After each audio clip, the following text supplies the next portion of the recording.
For the past half hour, he had been observing his attractive wife as she navigated her way through the ballroom.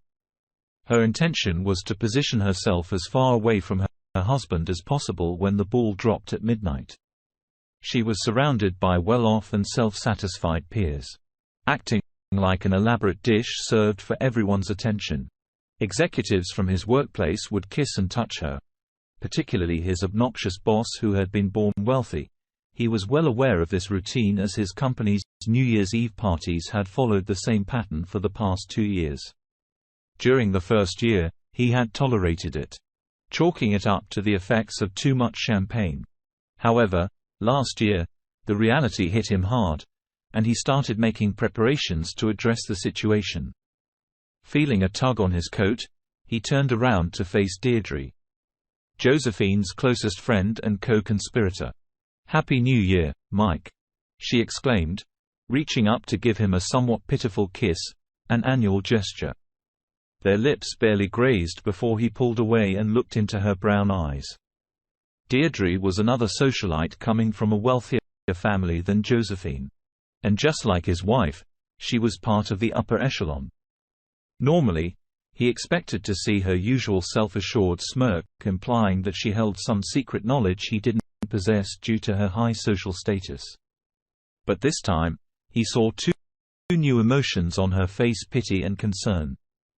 "Mike, don't take this so seriously," she said soothingly. "She's just engaging in the custom of exchanging kisses on New Year's.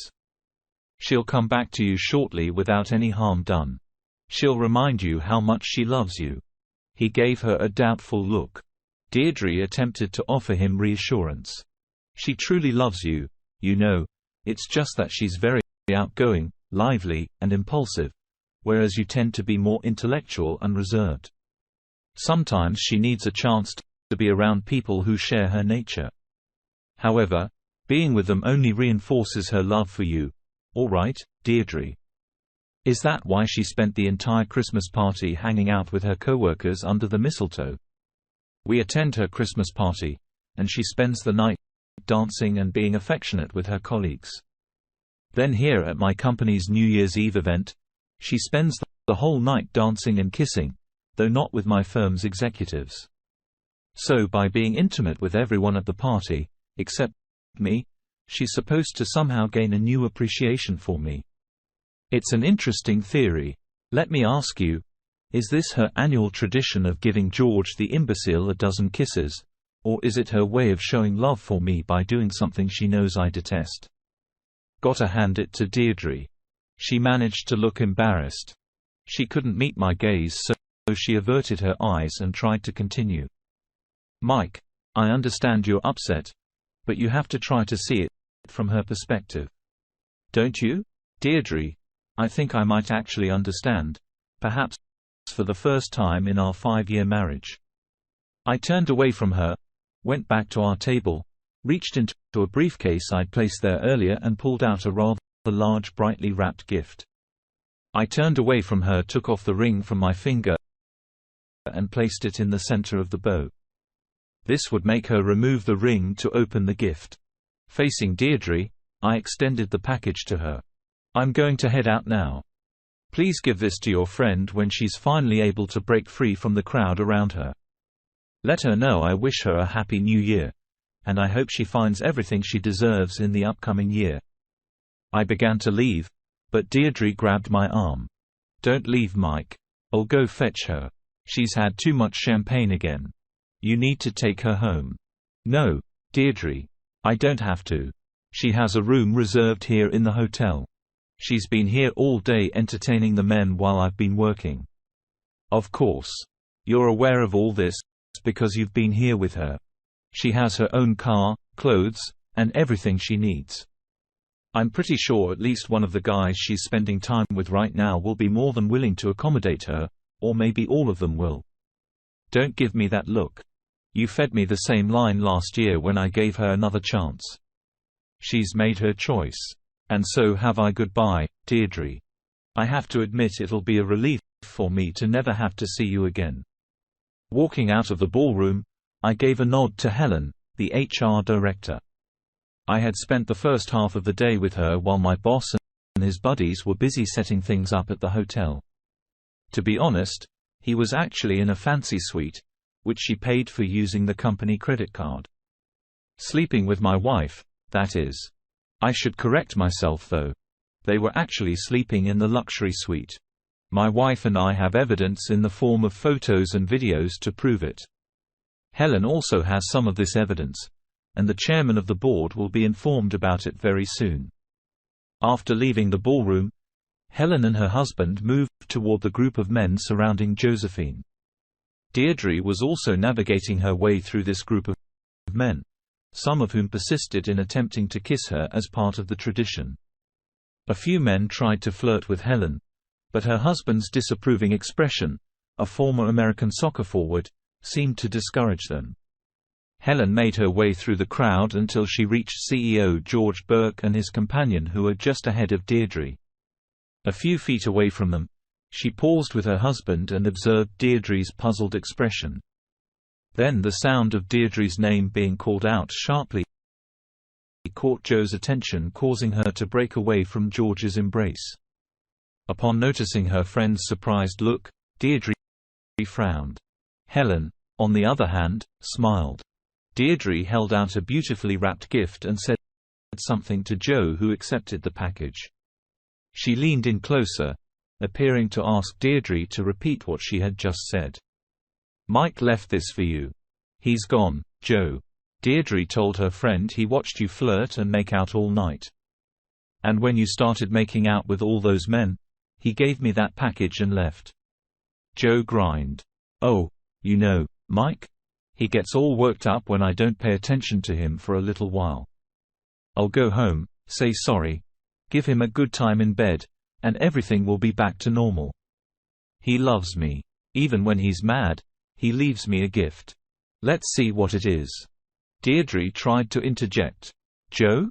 I don't think it's a present," but Joe was already busy untying the ribbon to open the package. As the ring fell out and hit the floor, there was a pause. Joe looked puzzled and asked, "What's this?" George, who had been watching, bent down, picked up the ring, and extended it toward her with a smirk. "Isn't that your husband's wedding ring?" Joe stopped unwrapping the gift, stared at him, perplexed, and took the ring. She glanced at Deirdre, who quietly muttered, "I tried to tell you." Undeterred, Joe continued tearing off the wrapping from the present, revealing a white gift box inside.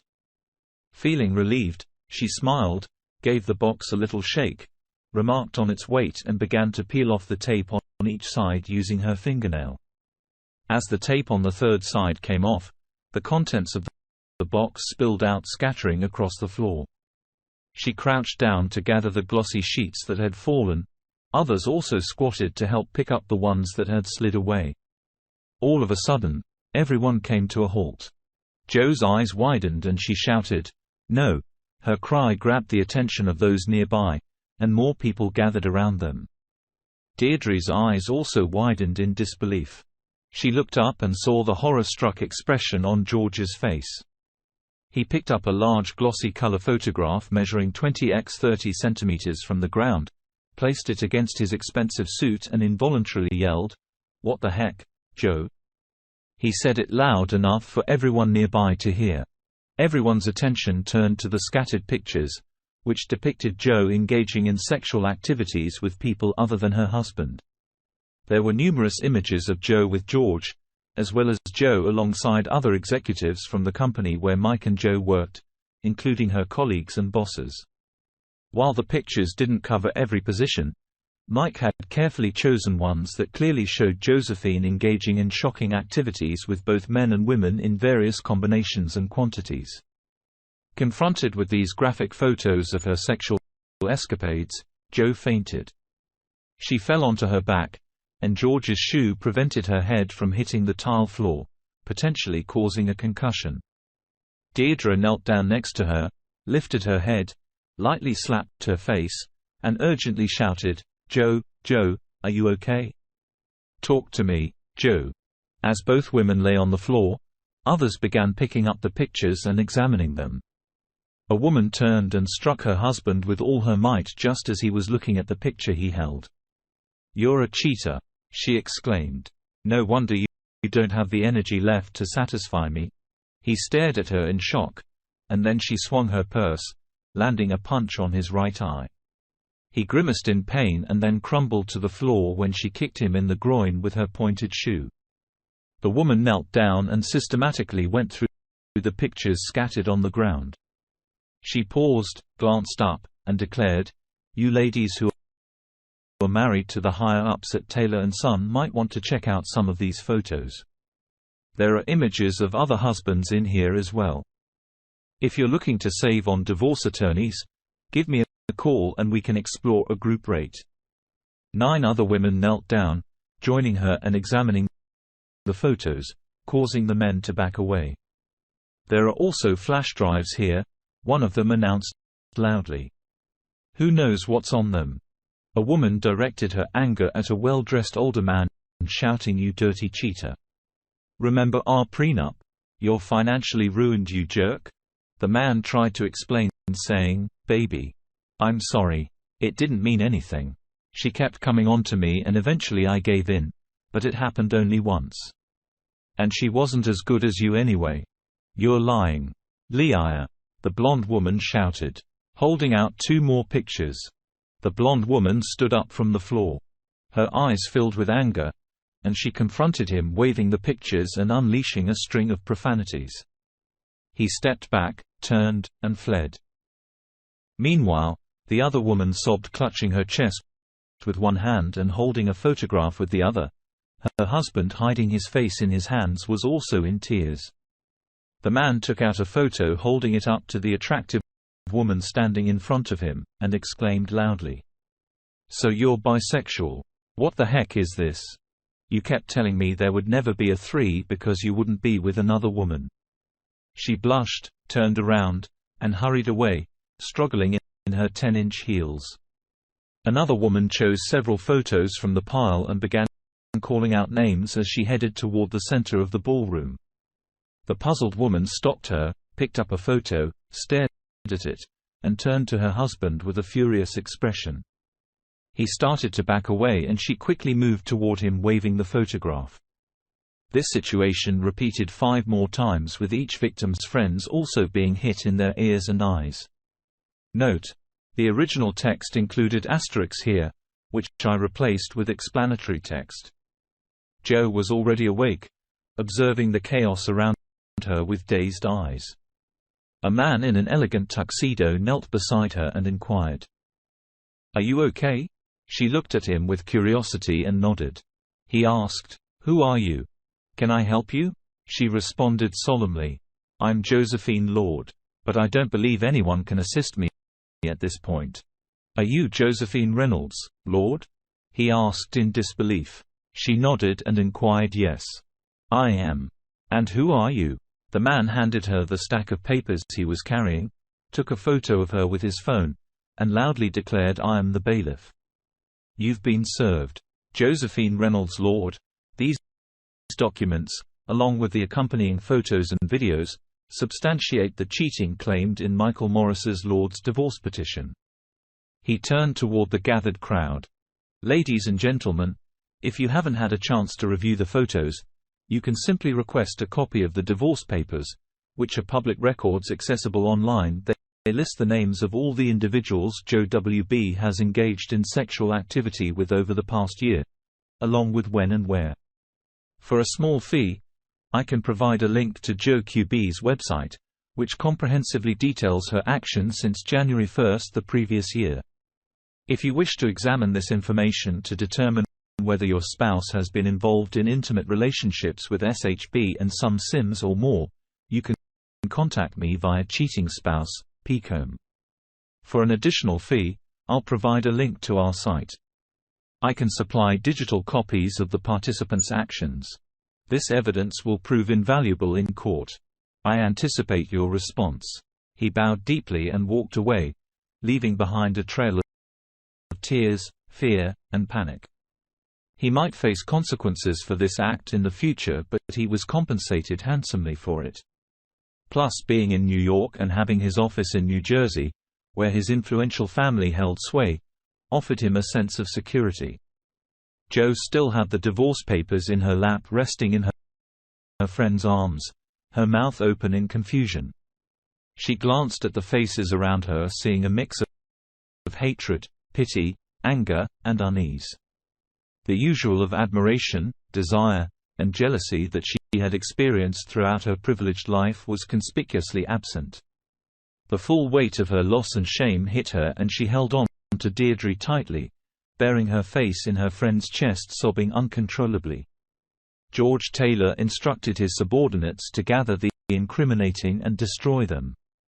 Looking directly at Helen, he commanded, "I want a reprimand letter for Mike Lord on my desk by Monday, with the termination papers underneath."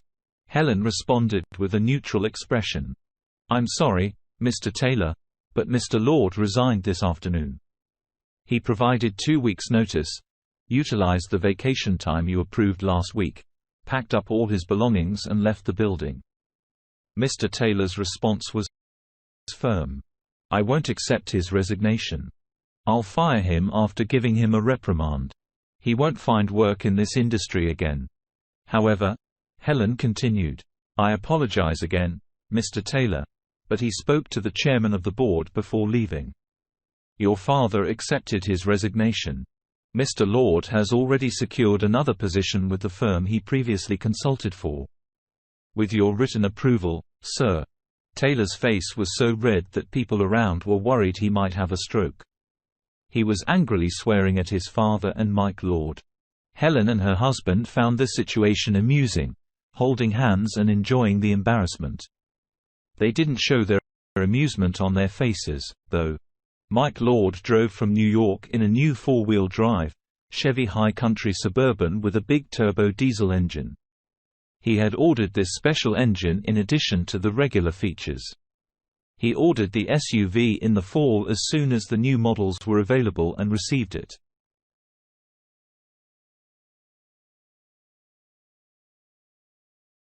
To reach his new home in Austin, Texas using the route he chose. However, he knew it would likely take him almost a week because he planned to experience and learn about the culture of the rural states he would be passing through. When he reached Virginia, he planned to avoid the main highways and take the scenic country roads mentioned in John Denver's songs. He also wanted to explore the small towns in the Carolinas that Mary Chapon Carpenter sang about. He was excited to try the local homemade jellies and jams sold at small stores along the roadside. He intended to eat where the locals did, away from the busy highways and the lifestyle he had grown tired of. Mike and his wife had separate checking and savings accounts. But this changed after he bought his SUV. Because she had earned 10 times more money than him during their marriage, buying an $88,000 car wouldn't really balance things out. Still, he was fine using some of her money to purchase it. As per his proposal, he would keep his investments and retirement funds and she would hold on to hers. If she agreed to his generous terms and signed the divorce papers within 10 days, he wouldn't make any claims on her penthouse or trust fund. The car's radio was set to play the best classic country music on Sirius XM station called the Roadhouse. Joe disliked country music almost as much as he disliked true music. So he'd switched to the classic vinyl station next. He was his own person now. No longer the uninformed husband she had portrayed him as for the last couple of years. When the New Year's ball dropped the previous year, he had taken control of his life and spent the entire year organizing his thoughts. Perhaps Taylor & Son, the company he used to be part of, would survive after he left, but he didn't believe it would do well. Operating under George's poor leadership and lacking the design improvements and patents he had contributed over the last 5 years, he anticipated it would collapse within a year or two. He found satisfaction in this idea, knowing that his efforts had driven more than half of the new sales and profits in the previous year. He also had top-notch designs and improvements ready to implement as soon as his new company became operational. Oh, his former boss, who is now the head of the board and George's father Randolph Taylor, would likely sell the company before it failed. However, George would be revealed as the incapable fraud he truly was before that point. The idea of that made him happy. Tonight, he had successfully portrayed George and his own unfaithful wife as immoral members of society with no principles. In the next year, when his new company outperformed his old one, he would expose George's lack of business skills just like squashing a bug on a windshield. Thinking about this brought a smile to his face. He didn't mind being a fly on the wall, observing when Josephine's parents learned about his actions at the ball. Helen had already called him to share the positive outcome. The fact that she had spread the photos all over the ballroom was even better than he had hoped, although he had intentionally designed the box to fall apart when the film was cut on 3 sides.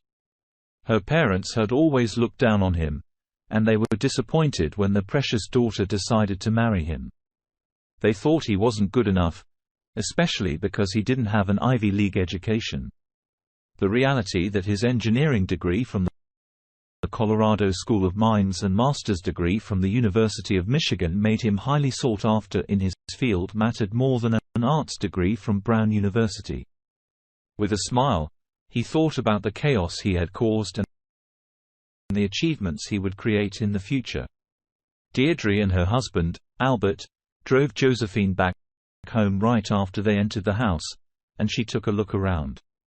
Joe began crying again. During the ride home, she practiced what she would say to Mike.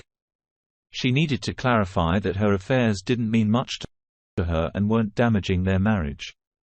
She wanted to explain that these were like a break or an effort to influence decisions that affected both her and Mike, aiming to improve their lives. She tried to justify that casual sexual encounters actually helped them. They helped her manage her strong sexual desire and also taught her things. She used to please her husband to add variety to their intimate life. It sounded ridiculous even to herself, and she was fully aware that Mike wouldn't believe it. The truth was he was very committed to their marriage vows. Even discussing the idea of swapping partners or engaging in role play with others angered him. So why did she think he would accept the excuses she was planning to give?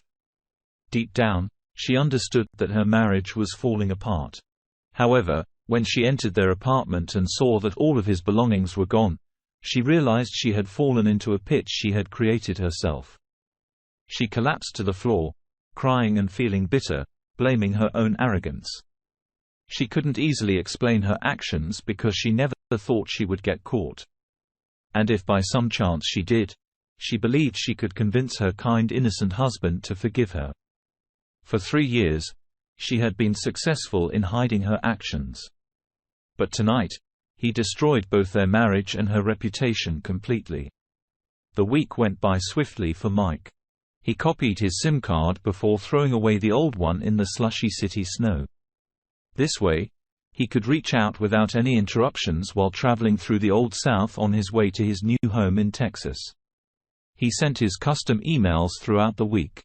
Each spouse received a personalized email with an attachment, causing marriage after marriage to fall apart. The thought of this outcome brought a grin to Mike's face. He had mailed the letter to Deirdre's husband just yesterday. Mike felt a sense of satisfaction thinking about how Al might react. Although Joe was accountable for her actions, it was Deirdre's account of the pleasure she found in her affairs, along with her friends' encouragement to share the enjoyment by being promiscuous. That truly influenced Joe's decision.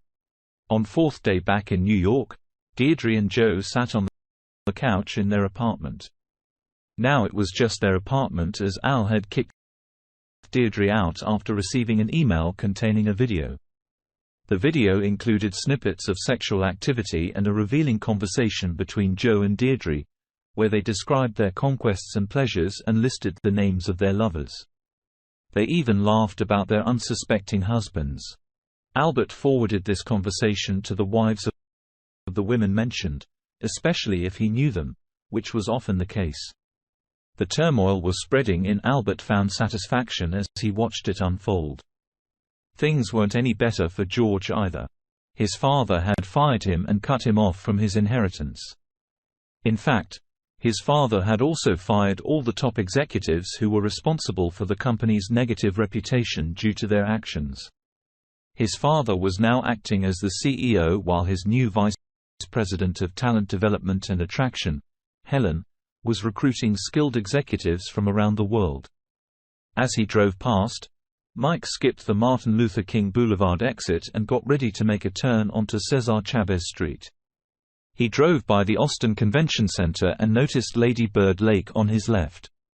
He crossed Congress Avenue and parked at the exclusive high-rise apartment that his new company had arranged for him.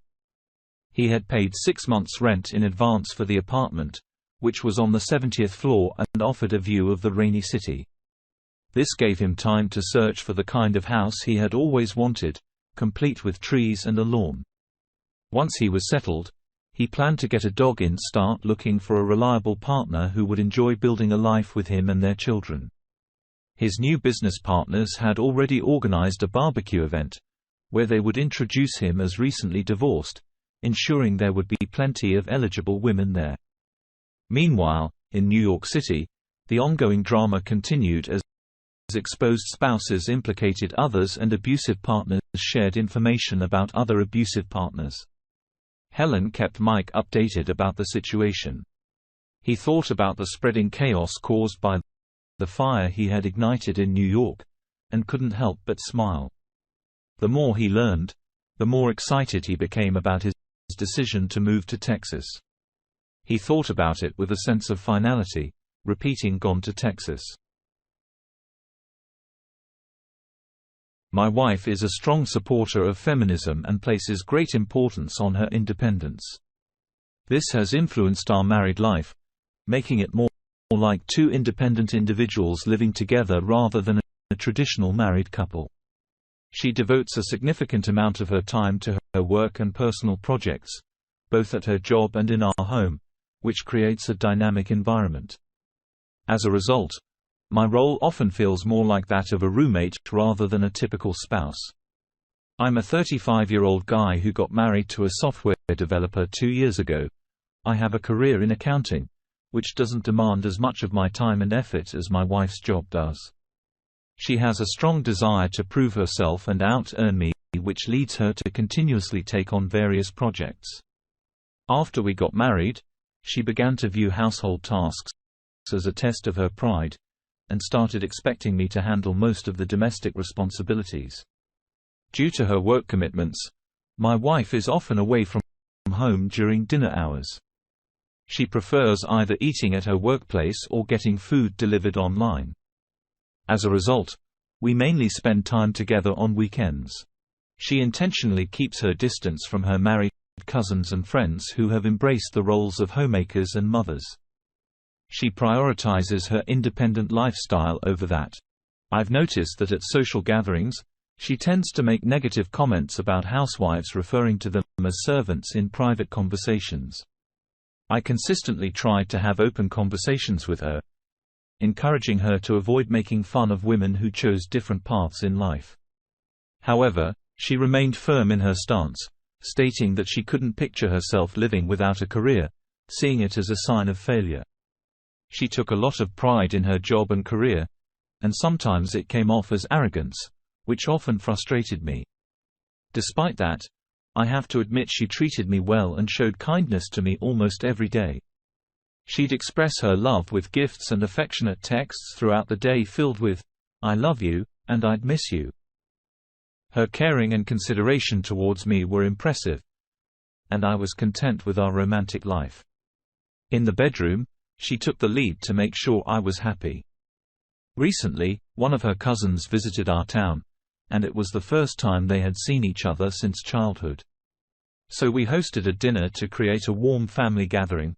My wife had certain expectations about her cousin, assuming she'd be a stay-at-home mom or someone facing career challenges. But to her surprise, her cousin had become a successful dentist with a stable income. This unexpected news bruised my wife's pride, as she was used to bragging about her own achievements. She couldn't help but feel jealous of anyone who had achieved more success. To try and compete with her accomplished cousin, my wife took on an extra job during the weekends, aiming to achieve greater success and wealth within our family. As a result, we didn't have much time together. One of her colleagues, Rob, from her new job, would frequently come over to our place to work together on coding and programming tasks. They were actively involved in working on important personal projects and planned to launch them soon. Since there was a significant age gap between Rob, my wife, and me, I never felt threatened by his presence at our home. Actually, Rob and I would sometimes play some games together during their breaks. And he would even cook delicious meals for us, being in his 20s. Unlike me, Rob wasn't burdened with marriage or a lot of responsibilities. He was fully focused on their project and work. It was clear that he was actively dating, frequently changing girlfriends and exploring various relationships. Because of our experience and relationships, my wife and I often found ourselves giving Rob advice in that area. On nights when they had to work late, Rob would stay over in our guest room. My wife made the choice to leave her full-time job to fully commit herself to the significant project she was collaborating on with Rob. They both put their hearts into their work, working extremely hard to make their ambitious project a reality. Being someone who values hard work, I fully supported my wife and Rob in their efforts. My wife had a strict attitude when it came to their work. If Rob ever seemed lazy, she would show her displeasure and make a big deal out of it. She emphasized that this project was her most important accomplishment, and she wouldn't tolerate any mistakes or shortcuts in how it was done. To keep things peaceful and prevent Rob from getting scared or leaving, I often found myself trying to mediate between my wife and him during their arguments. Knowing that my wife had a tendency to get angry, I made an effort to take Rob's side in order to calm her down. I needed to make sure their collaboration continued smoothly, especially when we were with our friends and family. My wife took a lot of pride in her new projects and loved to show off about them, proudly talking about her achievements to others, but because of her excessive pride and arrogance, our old friends and family slowly stopped inviting us to events and get-togethers in response to this behavior. Rob stepped up and organized small picnics and even treated us to concert tickets, giving us chances to relax and take a break from our demanding work schedules. Our social circle got smaller, including just me, my wife, Rob, and whichever woman Rob was dating at the time. Despite having fewer people around, we found happiness in each other's company. My wife always had this ongoing need to compete with Rob's girlfriends. She was convinced that her unique blend of beauty and intelligence made her better than them. She always took every chance to show off her qualities. Sometimes, I would get really frustrated with my wife's self-centered behavior. During a big argument between us, Rob was the one who stepped in to calm things down and mend our relationship. He played a role in trying to make peace between us and bring back harmony. Over time, Rob had become like a younger brother to me, and I had complete trust in him. I even offered him the option to move in with us, but he declined politely, understanding that we needed some space. He was already spending most days and nights at our place. My wife and Rob were working hard on a project that was almost done, and their efforts were starting to pay off. They worked tirelessly on their laptops, coding and programming day and night, taking on more work as the pressure increased. My wife's irritability grew worse. She often directed her frustration at Rob, yelling and letting out her anger on him. Surprisingly, she never once complained to me about her workload. On the other hand, Rob had to deal with her bad moods and manage his own substantial workload at the same time. Challenges of the project while dealing with my wife's unpredictable temper. One evening, I ended up going to my company's annual dinner by myself since my wife was busy with work while I was getting ready for the event. Rob, who was also busy with their project, kept making comments about my tie choices. After a while, I settled on a red tie and said my goodbyes. I got to the dinner venue before our boss. I couldn't help but see that everyone else was wearing blue or gray ties. It was quite different from my red one. To my surprise, they told me that the tie color was actually part of a planned theme, and they had talked about it in a WhatsApp group that I didn't catch. As I looked at my red tie, wondering if I should change it, I started to feel bored. The event hadn't started yet, and there was still some time before dinner. So I spontaneously decided to go back home and switch my tie. I was curious about Rob's reaction and wanted to playfully interact with him. I thought it would be fun to surprise him with a different tie when I got back. As I unlocked the door and walked into the house, I was surprised to find that the room where Rob and my wife had been working was empty. They were nowhere in sight. I suspected that Rob and my wife might have argued, leading him to leave and her going to our bedroom. With this thought, I went into our bedroom to change my tie, but what I walked in on completely shocked me. I was utterly dismayed to find Rob and my wife in a highly intimate situation on our own bed without any clothes on. What I saw was way beyond anything I could have imagined, and it was deeply disturbing and disgusting to witness. Both Rob and my wife were taken by surprise and filled with horror when they saw me unexpectedly entering the house.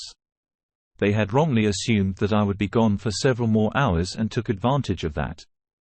A mix of anger and despair surged through me, making my temples throb with the rush of blood. I ignored them and quickly headed toward the room where they used to work together.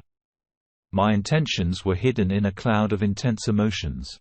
Filled by anger, I swiftly found their laptops before they could react and forcefully threw them against the wall. The laptops, which held years of their hard work, broke into pieces on impact. Then I deliberately chose to take the broken laptops outside, making sure they couldn't be salvaged or fixed. Thankfully, the USB drives were connected to the laptops at the time, so they had no way to recover or store their important data in their state of desperation. They begged me to stop their uncontrollable sobs, showing how devastated they were by their lost efforts. My wife tried to explain that their actions were a result of exhaustion and stress from work. However, instead of calming my anger, it actually made it worse. I was overwhelmed by shock and the feeling of being betrayed. So I had to make the difficult decision to forcefully kick both my wife and Rob out of our home. Discovering their intimate connection, despite my wife treating Rob like a little brother and the lack of any previous signs, deepened my feelings of pain and betrayal. I never thought something like this could happen to me. I let everyone know about my wife's actions, which greatly distressed her. She's always cared about her image among her peers. And because of this, she fell into a state of depression. The project she had dedicated years to was ruined. And her professional partnership with Rob came to an end. She's now relying on medication to manage her state of mind and finding it hard to complete her work due to her unstable mental condition.